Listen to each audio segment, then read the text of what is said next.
Kitchen میں پڑے خالی برتن اسے رلا گئے تھے۔ سچ کہتے ہیں بھوک سے بڑا کوئی عذاب نہیں ہوتا۔ ہی بچے قہوہ ہی بنا دو، اور قہوے کا سامان ہے تو اگر قہوے کا سامان ہے تو اندر سے آتی اماں کی پکار پر وہ باری قدموں سے قہوے کا سامان ٹٹولنے لگے، لیکن حالی پڑے جار اسے خون کے آنسو رلا گئے۔ چچی اماں 5 منٹ انتظار کرے، میں بناتی ہوں، ہاتھ منہ دھو لوں پہلے۔ کچن سے ہی آواز لگاتی وہ باہر کے خارجی دروازے کی طرف بڑھی۔ کالی چادر کو اچھے سے اوڑھے وہ چچا مختار کی دکان پر آئی۔ چچا مختار تو اچھے تھے، لیکن ان کا بیٹا عرفان وہ ایک نمبر کا گھٹیا انسان تھا۔ دکان میں چچا مختار کی بجائے عرفان کو دیکھ کر اس کے قدم باری ہوئے تھے۔ پھر بھی قدم گھسیٹتی ہوئی وہ دکان کے دروازے کے پاس آئی۔ عرفان کسی گاہک کو سودا پکڑاتا اسے دیکھ کر حواست سے مسکرایا۔ وہ لرزی تھی، پھر چچی اماں کا خیال کرتی ہوئی وہ اندر آئی۔ عرفان بھائی مجھے قہوے کا سامان دے دے، میں کل یا پرسوں آپ کو پیسے لوٹا دوں گی، سر جھکائے وہ نرم لہجے میں بولی تھی۔ عرفان کمین کی مسکراہٹ سے اس کے سراپے کو دیکھتا ہنسا۔ وہ لڑکی حد سے زیادہ کمزور تھی، عام سی شکل، بکھرے بال جو چادر سے آدھے باہر نکلے ہوئے تھے۔ مل جائے گا، لیکن میری ایک شرط ہے۔ اس کے نزدیک آتا وہ ذرا رعب سے بولا، آنکھیں میچے وہ ضبط کے گھونٹ بھرتی اس کے اگلے جملے کا انتظار کرنے لگی۔ تمہیں مجھ سے تھوڑا سا فری ہونا پڑے گا، زیادہ نہیں، بس تھوڑا سا میری بنو۔ اس کے ہاتھ کی پشت پر انگلیاں پھیرتا کمینگی سے بولتا ہیر رضا کا دل لرزا گیا تھا۔ وہ خوف سے پیچھے ہٹتی ہوئی جانے ہی لگی تھی جب سامنے سے چچا مختار کو آتے دیکھ کر وہ رکی۔ عرفان بوکھلا کر جلدی سے کاؤنٹر کے پیچھے ہوا۔ کیا بات ہے بیٹا، کچھ چاہیے تھا؟ چچا مختار نے اس کی سرخ آنکھوں کو دیکھ کر تشویش سے پوچھا۔ چچا قہوے کا سامان چاہیے تھا، چچی اماں کو بنا کر دینا ہے۔ اس کے لرزتے لہجے پر چچا مختار نے افسوس سے اس 20 سال کی لڑکی کو دیکھا، پھر اپنے بیٹے کو تندہی سے گھورا۔ عرفان بوکھلاتے ہوئے حساب کتاب کی کاپی لے کر بیٹھ گیا تھا، جیسے بہت حساب آتا ہو اس نالائق کو۔ بیٹا تم رکو، میں دیتا ہوں۔ اس کے سر پر ہاتھ رکھ کر وہ قہوے کا سامان شاپر میں ڈالنے لگے، اور آخر میں 20 روپے والا بسکٹ بھی اسے پکڑا دیا۔ چچا مجھے بس قہوے کا سامان چاہیے، بسکٹ تو میں نے نہیں مانگے، وہ دھیمے لہجے میں بولتی مختار صاحب کو بڑی پیاری لگی۔ بیٹا یہ میں اپنی بیٹی کو کھانے کے لیے دے رہا ہوں، اس کے پیسے بھی میں نہیں لوں گا، تم کھا لینا بیٹا۔ مختار چچا نے اس کے چہرے پر بھوک کے سائے دیکھ لیے تھے، لیکن چچا وہ لینے سے ہچکچا رہی تھی۔ بس بیٹا اسے رکھ لو، مجھے اپنے چچا کی ہی جگہ رکھا کر۔ وہ شفقت سے اسے زبردستی پکڑاتے نئے آئے گاہک کی طرف متوجہ ہو گئے تھے۔ گلی میں آتے ہی اس نے وہ بسکٹ کا پیکٹ کھولا، منہ کی طرف بڑھایا، بسکٹ وہیں ساکت رہ گیا تھا۔ امی اور بائی کی بو کا احساس اسے آنکھیں میچنے پر مجبور کر گیا تھا۔ لب سختی سے بھینچے وہ بسکٹ پیکٹ میں ڈال کر گھر میں آ گئے۔ چولہے پر پانی رکھ کر وہ قہوہ تیار کرنے لگی تھی۔ 3 کپ قہوہ بنا کر 7 پلیٹ میں بسکٹ بھی ڈال کر لے آئی تھی وہ، جہاں اس کی ماں چچی اس کے انتظار میں تھی، جبکہ اس کا چھوٹا بھائی چچی کا بیٹا نوٹ بک پر جھکا ہوم ورک کر رہا تھا۔ وہ دونوں بہن بھائی گورنمنٹ اسکول میں پڑھتے تھے۔ بسکٹ وہ ان دونوں ماں بیٹے کے سامنے رکھ گئی تھی۔ نائلہ بیگم نے اس کا چہرہ دیکھا جو پیلا پڑ چکا تھا۔ انہیں دل میں درد سا اٹھتا ہوا محسوس ہوا۔ ان کے شوہر کو کتنی پیاری تھی یہ لڑکی، اور آج وہ بھوک و افلاس سے دن بدن مرجھائے جا رہی تھی۔ انہوں نے بسکٹ کو اس کے ہونٹوں کی طرف بڑھایا۔ انہیں ضبط سے دیکھتی وہ نفی میں سر ہلا گئی۔ ہیر کھا لو میری بچی، میں جانتی ہوں تم نے کل سے کچھ نہیں کھایا، کھا لو میری بچی، نائلہ کہتے ہی رو دی تھی۔ رو تو وہ بھی دی تھی، آخر کب تک ضبط کرتی؟ چچی یہ دن کب بدلیں گے؟ وہ ان کا ہاتھ تھام کر آس سے پوچھتی تھی۔ بہت جلد، تم دیکھنا ہم پھر سے خوشیوں بڑی زندگی گزاریں گے میری بچی۔ بس خدا کی ذات پر بھروسہ رکھو، اگر وہ دکھ والے دن لاتا ہے تو خوشی بڑے دن بھی جلد ہی لائے گا، بس صبر کرنا۔ نائلہ خاتون نے اس کا سر شفقت سے چومتے ہوئے بڑھائے ہوئے لہجے میں کہا۔ حیام ساکت سا بیٹھا، اپنی ماں بہن کو وہ چھوٹا سا بچہ بہت ضبط سے دیکھ رہا تھا۔ آپ یا پریشان نہ ہو، آپ کا بھائی ہے نا؟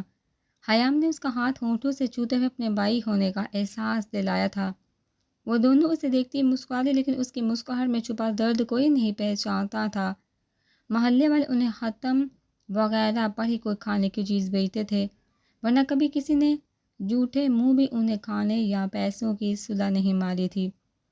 کمرہ کیا تھا، کوئی محل ہی تھا، انتہا کا خوبصورت کمرہ جس کی 2 والز تو شیشے کی تھی، بڑا سا جہازی سائز گول بیڈ کمرے کے وسط میں پڑا ہوا تھا۔ وائٹ اور گولڈن تھیم کا وہ کمرہ دیکھنے والوں کو مبہوت کر دیتا تھا۔ بیزار تاثار سے کمرے کو دیکھتا وہ واش روم میں چلا گیا تھا۔ جب وہ فریش ہو کر آیا تو اس کا باپ اسی کے انتظار میں بیٹھا ہوا تھا۔ ڈیڈ آپ، وہ آہستہ سے کہتا ہوا ان کے قریب آیا۔ بیٹا، کل ہم نے آس پاس کے سب علاقے مکینوں کو دعوت پر بلایا ہے، صبح جلدی اٹھ جانا، تمہیں اپنے دادا کی قبر پر بھی تو جانا ہے نا، اور پھر لوگ اپنے سردار سے ملانے چلے آئیں گے تو کافی وقت لگے گا۔ وہ اسے بتا رہے تھے لیکن جانتے تھے ان کے مغرور بیٹے کے خوبصورت چہرے پر بیزاری والے تاثار ضرور رقم ہوں گے، اور اپنے بیٹے کی نس نس سے واقف جو تھے۔ ڈیڈ یار پلیز، بورنگ باتیں بعد میں بھی ہو سکتی ہیں، میں اس وقت صرف سونا چاہتا ہوں۔ بنا چل کے مرر کے آگے کھڑا وہ باڈی سپرے کرتا بیزاری سے بولا۔ تیمور صاحب مسکرائے۔ اوکے، صبح ناشتے پر ملاقات ہوتی ہے، گڈ نائٹ مائی سن، بیٹے کو دے کر کہتے وہ کمرے سے چلے گئے۔ گڈ نائٹ دھیمے سے کہتا وہ بیڈ کی طرف بڑھا۔ بیڈ پر اونڈے منہ لیٹا وہ کسی کے بارے میں سوچتا ہوا نیند کی وادیوں میں اتر گیا تھا۔ جیسے ہی وہ کالج سے گھر آئی، پاس والی ماسی رشیدہ اسی کے انتظار میں اس کی چچی کے پاس بیٹھی ہوئی تھی۔ السلام علیکم، دھیمے لہجے میں سلام کرتی وہ چچی کے پاس بیٹھی۔ وعلیکم السلام، ماسی رشیدہ نے خوش علاقے سے اسے جواب دیا۔ بیٹا، آج 6 بجے تیار رہنا۔ ماسی رشیدہ کے کہنے پر وہ چونک کر انہیں دیکھنے لگی۔ آج پاس والے گاؤں سردار تیمور خان کے گھر دعوت ہے، انہوں نے تو سب کو دعوت دی ہے، تم بھی چلنا، کھانا وغیرہ لے آنا۔ ماسی رشیدہ کے کہنے پر وہ اپنی ماں کو نا سمجھی سے دیکھنے لگی، جس پر نائلہ بیگم سر جھکا گئی۔ وہ گہرا سانس لیتی ماسی رشیدہ کو جانے کی حامی بڑھ گئی۔ ہیر جاؤ، وردی بدلو، گندی ہو جائے گی۔ نائلہ بیگم کے کہنے پر وہ سر ہلاتے ہوئے کمرے سے نکل گئی۔ نائلہ، جتنی جلدی ہوتا ہے اسے اپنے گھر کی کر دو، ہر زندگی کا کیا بھروسہ، اگر تمہیں کچھ ہو گیا تو جوان بچی کہاں جائے گی؟ آج کل کے لوگ تو مردار نہیں چھوڑتے، وہ تو پھر جیتی جاگتی انسان ہے۔ ماسی رشیدہ کے کہنے پر نائلہ بیگم ساکت سے ماسی رشیدہ کو دیکھنے لگی۔ ماسی، ہمارے پاس تو کھانے کے لیے ایک وقت کا کھانا نہیں، ایسے میں کون ہمارے گھر رشتہ لے کر آئے گا؟ نائلہ بیگم افسردگی سے بولی۔ ارے تم فکر مت کرو، میں ڈھونڈ لوں گی بچی کے لیے کوئی اچھا سا رشتہ، آہر کو ہیر میری بھی بیٹی ہے، بس اب سے میں اس کے لیے کوئی اچھا سا رشتہ دیکھنا شروع کر دیتی ہوں۔ ماسی رشیدہ کے کہنے پر نائلہ آہستہ سے سر ہلا گئی، لیکن چہرے پر پریشانی چھا گئی تھی۔ انہوں نے تو سوچا ہی نہیں تھا ان کی چھوٹی سی اتنی بڑی ہو گئی ہے، اور ماسی رشیدہ سچ ہی تو کہہ رہی تھی۔ اپنے شوہر کے جانے کے بعد انہوں نے دنیا کا اصلی چہرہ تو دیکھ ہی لیا تھا، وہ ہیر کے ساتھ کچھ برا نہیں ہوتے دیکھ سکتی تھی۔ مما، غزال تو پہلے سے بھی خوبصورت ہو گئے ہیں، مہرینہ نے ماں کے ہاتھ سے دودھ پکڑتے ہوئے کسی افسو میں کھوئے ہوئے کہا۔ مہرینہ، آہستہ بولو، اور اسے سردار کو اگر کسی نے تمہارے منہ سے یوں غزال کہا سن لیا ہوتا تو ہنگامہ ہو جاتا۔ کیا تم نہیں جانتی سردار کا نام نہیں بلایا جاتا؟ آئندہ دھیان رکھنا اس بات کا۔ ماہن بیگم نے اسے تندہی سے دیکھتے ہوئے آہستہ آواز میں ٹوکا۔ اف، ایک تو آپ لوگ نا، وہ سر جھٹک گئی۔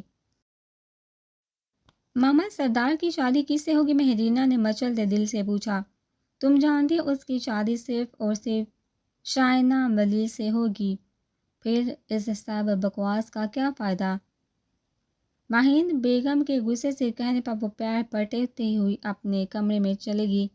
کیا کروں میں اس پاگل لڑکی کا؟ ماہین بیگم بے بسی سے کہتی ہوئی اس کا دودھ کا گلاس اٹھانے لگی، جس سے اس نے ہاتھ تک نہیں لگایا تھا۔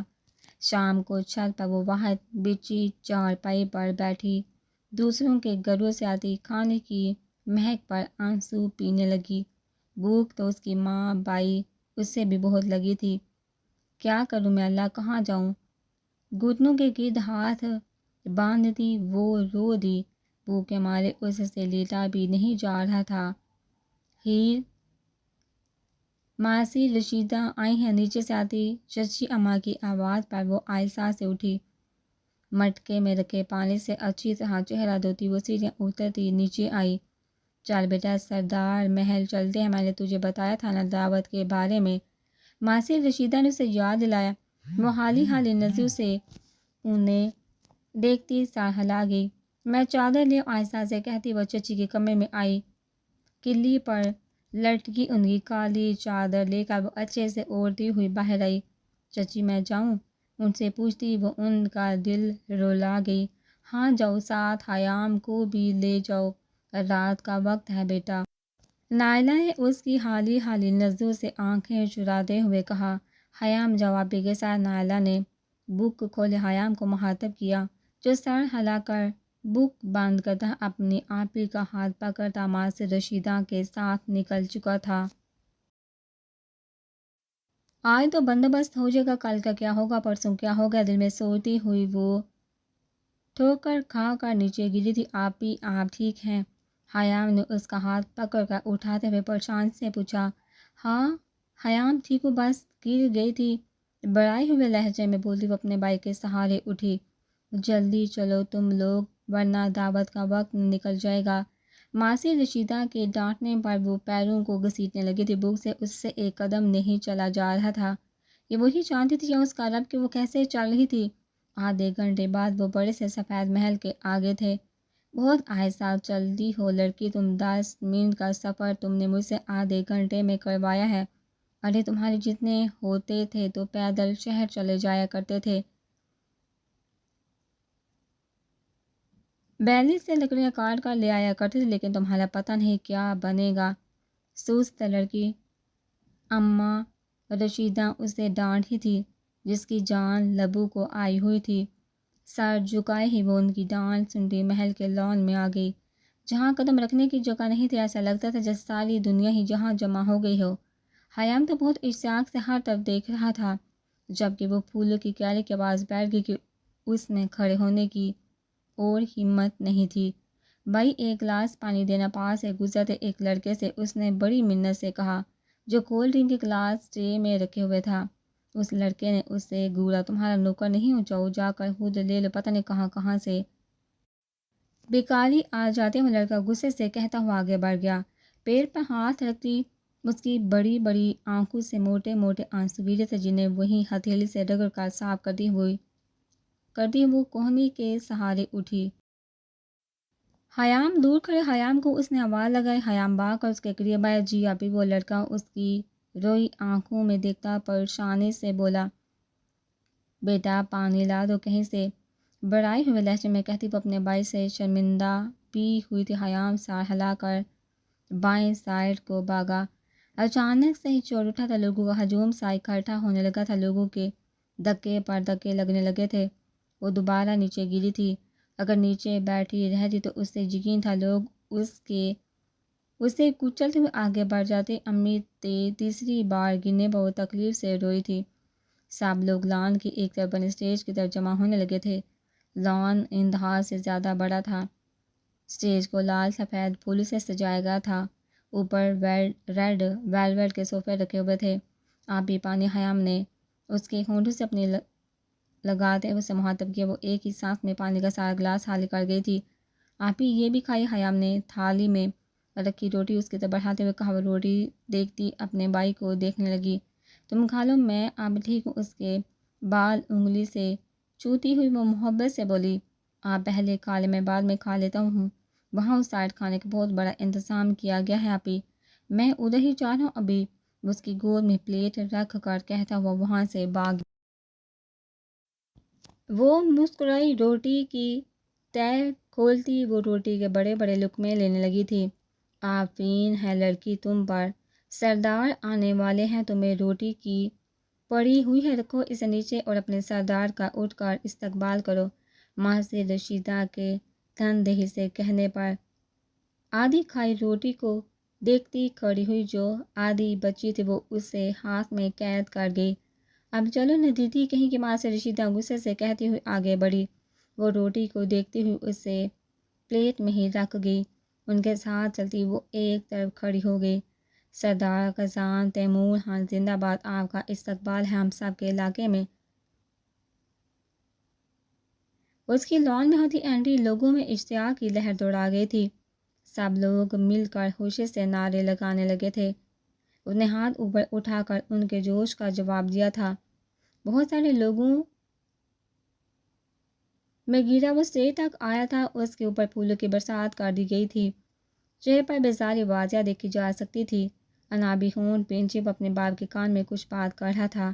ہین نے ایڑیاں اٹھا کر اپنے سردار کو دیکھنا چاہا لیکن ناکام نہیں تھی۔ وہ اب ان سے کچھ بات کر رہا تھا۔ آواز بہت روبدار تھی، چہرے پر سنجیدگی سجائے وہ اپنے لوگوں سے مخاطب تھا، ان کی پور خلوصیت کا شکر گزار تھا۔ ہیر تک بس اس کی آواز ہی آ رہی تھی۔ کچھ دیر بعد وہ وہاں سے ہٹ گیا تھا۔ اس کے باپ کے لیے یہ بھی بہت تھا جس نے آدھا گھنٹہ تو دیا تھا۔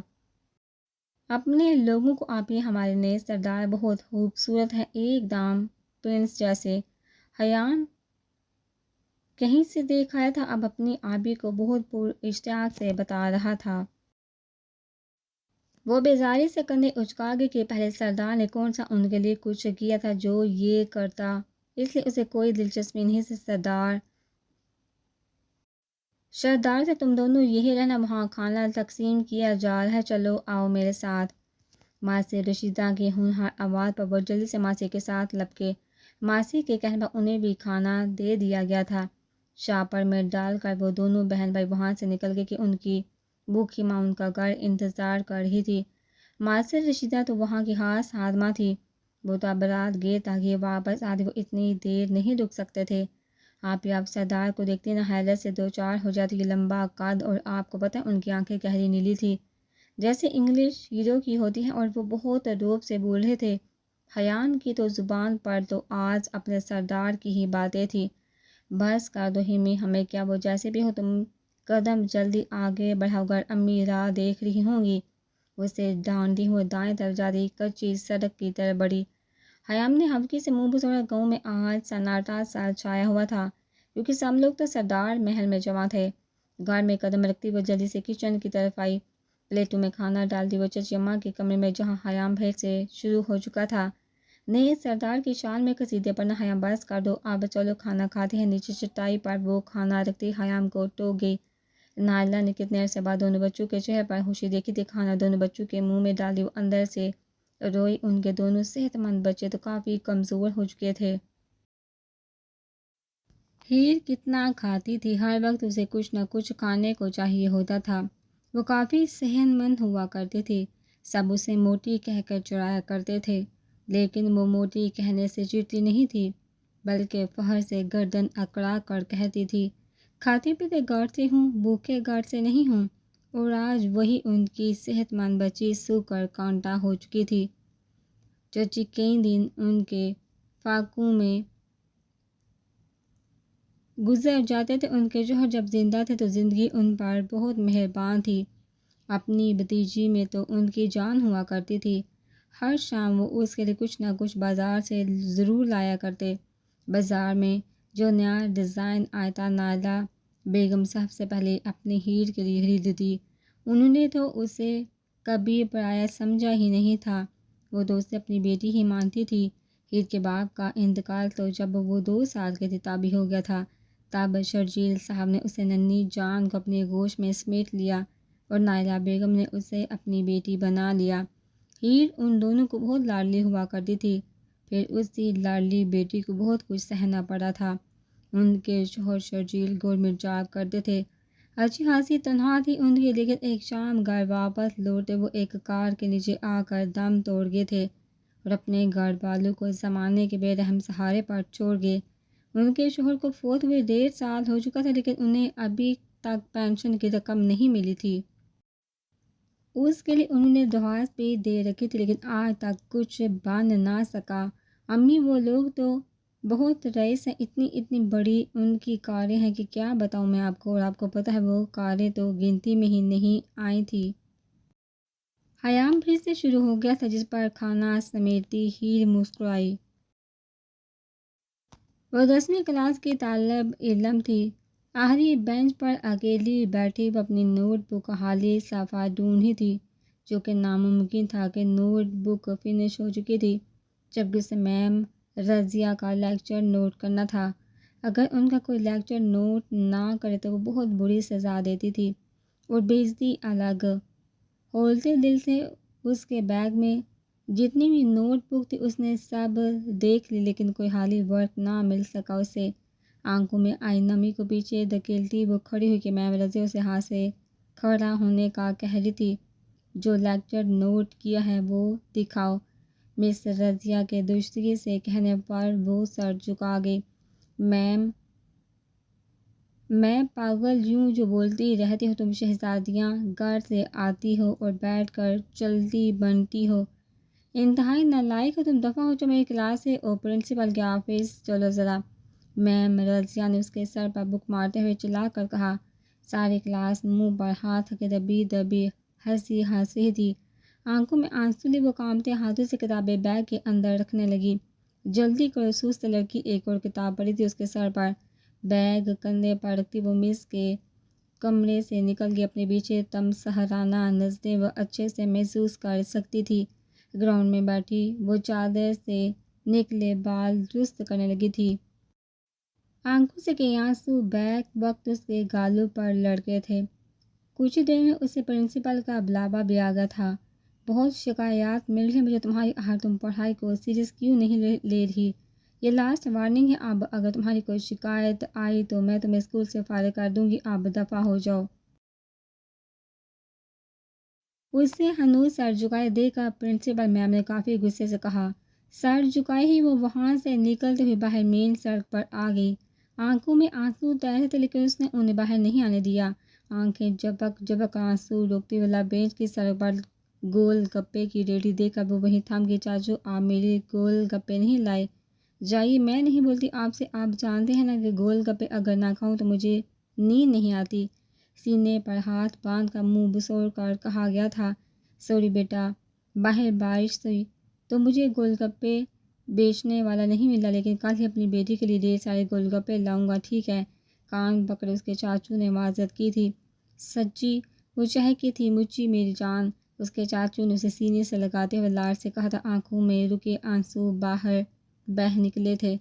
چاچو، آپ کی ہی نے پورے سال سے ان گول گپوں کا ذائقہ نہیں چکھا، آپ یوں چلے گئے ہمیں بے سہارا چھوڑ کر۔ آپ تو کہتے تھے ہیر کی آنکھوں میں آپ کبھی ایک آنسو بھی نہیں آنے دیں گے، لیکن آج آپ دیکھ لیں، آپ کی ہیر کی آنکھیں سوکھتی ہی نہیں ہیں۔ ہر کوئی مجھے ڈانٹتا ہے، مارتا ہے کہ کون ہے جو اس کی سر لے گا۔ آپ واپس آ جائیں یا ہم تینوں کو بھی اپنے پاس بلوا لیں۔ ہتھیلیوں سے آنسو صاف کرتی بہو سے بڑبڑا رہی تھی، بلکہ اپنے چاچو سے مخاطب تھی۔ اپنی طرف دو لوفر لڑکوں کو دیکھتا دیکھ کر وہ چادر کو اچھے سے ماتھے پر کرتی ہوئی بھاگنے سے انداز میں وہاں سے نکلی۔ مزے سے سوئمنگ کرتا وہ بدمزہ ہوا کہ اس کا فون مسلسل رنگ کر رہا تھا۔ ناک چڑھا کر وہ گون پہنتا ہوا فون پکڑتا بیزاری سے فون کو پانی میں اچھال گیا تھا۔ نان سینس، غصے سے بولتا ہوا وہ روم میں آیا۔ بلیک کلر کی شرٹ نیچے بلیک ہی پینٹ پہنے بہت پر ڈھیر سارے پرفیوم چھڑکتا ہوا باہر آیا۔ وہ بہت ناک چڑھا اور ہر وقت تیار رہنے والا شخص تھا۔ اپنے کپڑوں پر وہ ہلکی سے بے سربت برداشت نہیں کرتا تھا۔ وہ تو سوتے وقت بھی نئے کپڑے پہن کر سوتا تھا۔ آئیے سردار بیٹا، کیا کھائیں گے آپ؟ اسے نیچے آتا دیکھا نوشین بیگم نے مصنوعی محبت سے پوچھا۔ مہرینہ اور شیزا نے چونک کر اپنے ہینڈسم کزن کو دیکھا جس نے آج تک انہیں مخاطب نہیں کیا تھا۔ نتھنگ، بھاری آواز میں کہتا ہوا وہ اپنے باپ کے کمرے کی طرف چلا گیا۔ نہلے تو پہلے ہی 7ویں آسمان تک پہنچے ہوئے تھے، اب تو سردار بن گئے، اب کہاں کسی کو دیکھے گا؟ ماہین بیگم نے جلے دل سے کہا، جس پر نوشین نے بھی سر ہلا کر تائید کی۔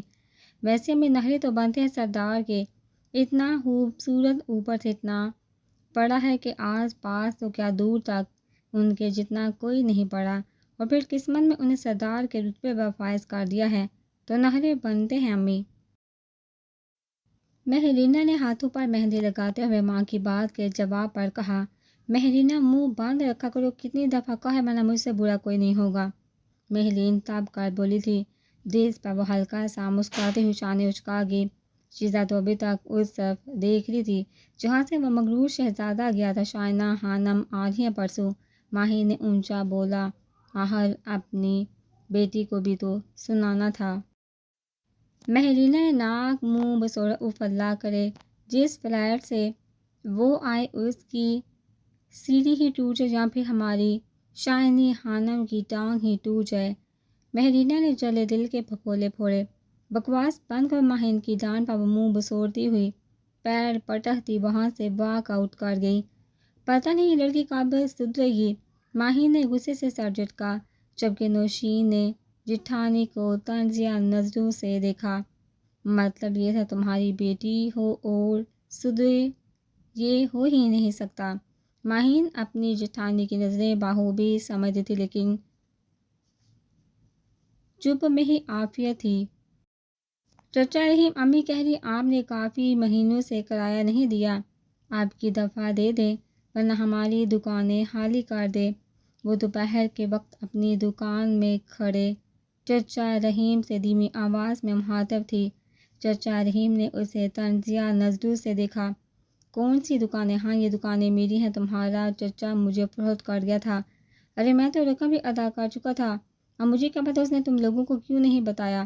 آئی بڑی دکان کی مالکن، اب اگر یہاں مجھے نظر آئی تو ٹانگیں توڑ دوں گا۔